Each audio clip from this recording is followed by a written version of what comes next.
Okay, editing the UMA25S, and I'm having to talk 9 to the dozen to try and fit this into one 10-minute YouTube, but basically there are 16 presets which you step up and down with using these buttons, and it goes around in a circle, so you go past 16 upwardly and you're on 1, and you go down from 1 and you're on 16, and etc. Right? So you choose your preset 1 to 16.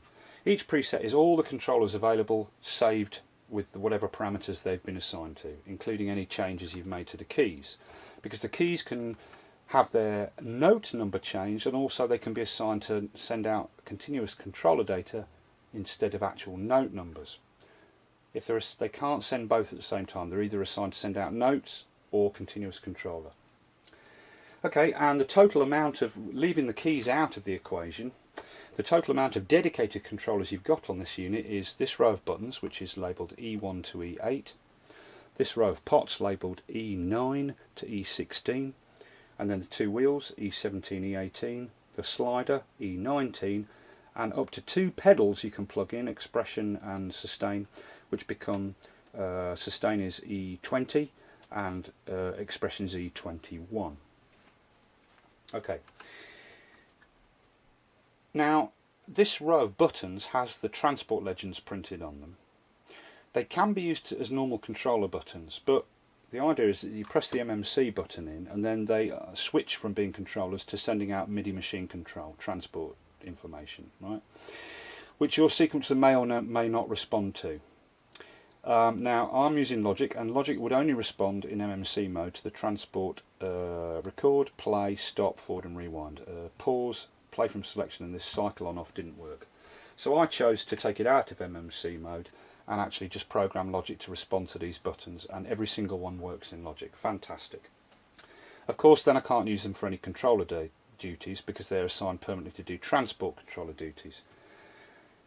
The idea is that you can use them in MMC mode if you're happy with the reduced transport facilities. I mean, you've still got your basics: record, play, stop, forward and rewind, but you know, only your sequencer may respond to some of those other controls, but Logic wouldn't. So, but the point is, with that dual function, you're supposed to have it in MMC mode and then it's the transport, and then out of MMC mode and you can use the button to send a controller, then back into MMC to use the transport. But to my mind that's daft, because you'd always be stepping in and out of MMC mode every time you wanted to use your transport.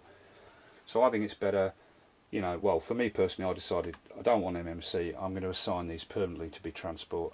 They work fantastic, but I can no longer use them for anything else, but they do work brilliantly for controlling Logic's transport. This turns the cycle on off, this goes play from selection, pause works perfect, everything works. Okay, so that's all your possible controllers. How do you edit one? Okay, well, you hold down edit, well, first of all you're in the preset, whichever one you're in.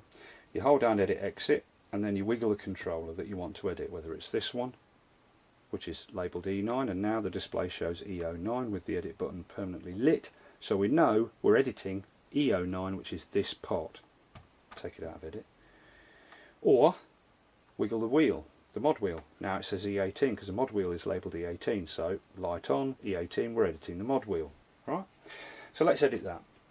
Once you're in edit mode, even if you're editing one of these buttons or one of these pots, the row of buttons and pots takes on a secondary function when you're editing a controller, and that is that they then become the controls for actually editing the chosen controller. Each pot changes a different parameter, and the button underneath the pot shows, when pressed, the current value for that parameter. So, mod wheel E18 is set to send out CC on channel 1, and that CC it's sending out is 52 with a value of from 0 to 127, or a range rather of from 0 to 127. When you're editing, when a controller is assigned to CC, this pair of pots and buttons don't do anything, they just show a blank line. Look. Yeah. And the last one here, which is the display status, it's always the display status no matter what type of controller you're editing, and it can be on or off, and that is whether or not when you move the controller its output is displayed in the LED screen, and by default they're on. Alright, so let's change the CC number of this mod wheel. It's in CC mode on channel 1, and it's sending out controller number 52. So I use this pot then to change the controller number, which I can change to controller number 80. Right? I could restrict the range that controller is being sent out on by using the two range pots, lower and upper. By default it's from 0 to 127, but I can restrict the range of that controller from whatever lower value to whatever higher value I want, right? But by default it would be 0 to 127. Alright, I can change the display from on to off. And back up at this end, first of all it's set to send out CC, but using this pot I can change that. And the possible types of controller data that the mod wheel can send out, or any of these pots here can send out, or the slider, is program change, PC, CC, continuous controller, NRP, which is NRPN, non-registered parameter number, PB, which is pitch bend, AT aftertouch, GS, which I believe is GSGM, but I've lost the reference sheet, and this cryptic CR back to front 4, which I don't know what it means because I've lost the reference sheet. Alright, so you can choose whatever type of controller you want. Usually that will be CC, in the case I've put it back to CC, and then your channel here can be adjusted from 1 up to 16, and above that it says 00, which may mean all channels or may mean off. There's no point it being off, is there? So it must mean all channels. But I've lost the reference sheet. Okay, and we'll set it to a value of 70, let's say, with a range of 0 to 127, and the display is set to on. So, last recap, it's set to send out continuous controller. On channel 1, the controller number is 70 with a range of from 0 to 127, and the display is on. And now I can temporarily save that edit by just pressing the 25th key here, which above it on the face here says enter. The word enter is printed, so you just press that and the edit light goes out. And now what I've done is, by pressing this enter key, all I've done is I've temporarily stored that edit for that controller, the wheel. If I move away from preset 1, I've lost that edit. Now that's kind of handy for you making a temporary edit to do a particular task, but without overwriting the controller setting that you've got for that preset. Okay, if you want to permanently save that edit, you hold down edit exit, and it says edit, and then you wait for edit to stop flashing, and then regardless of what it says there, you press store, which is this black key, which above it has store printed on the face here, right? Press store, and it says STR, and then you're presented with a preset number, and you can use the up down buttons to step up or down. If you don't touch it, it will save it to the preset you're on, or you can choose a different preset. Okay, then just simply press the enter key, the 25th key again. There's a little flash on the display, and now I've permanently saved that edit to preset 1. And just to show you that, I'll step to preset 2, 3, 4, back down to 1.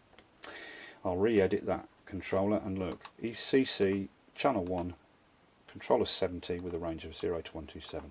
Let's change the value of that controller to 52, 51 say. Temporarily save it.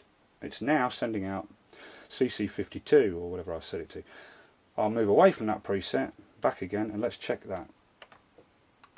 CC channel 1, it's put it back to 70, which I permanently saved it to. See, so pressing enter only after doing an edit temporarily saves it, but once you step away from that preset, you've lost the edit. To permanently store the edit, you press, I'll do it again, mod wheel, I'll change it from CC70 to 4 to 0. Temporarily save it, hold down edit exit again, press store,